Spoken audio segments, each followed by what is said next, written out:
मा ओंख्रि मरियम आलु फान्थाव ओमफ्राय फुलकबि नै जोंहा न'आवहाय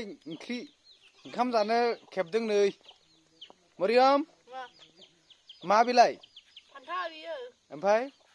आलु दं ओमफ्राय फुलकबि दं नै बियो जोंहा बिमा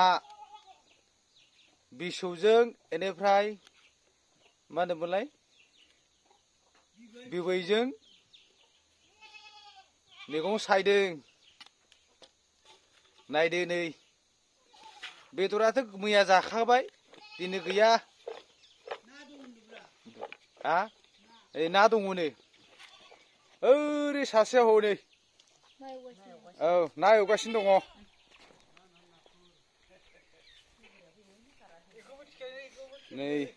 नै जोंहा खुन्थिया लाबोबाय न' लुनो ओमफ्राय नै जोंहा आफाया बेनो बे जोंहा आफा बोराय जाबाय 80 बोसोर जाबाय आफाया आरो नै सासेया नै संगासिनो दङ भागिन आंनि मामाय मा ओंख्रि नाथुर लाहार फाहार दिनै रबिबार सानडे ओमफ्राय दा एकदम दानिफ्रायनो थाम थिमसै आरो जानो गोथाव जागोनलै नाथुरा एकदम नाथुर नै औ नाथुर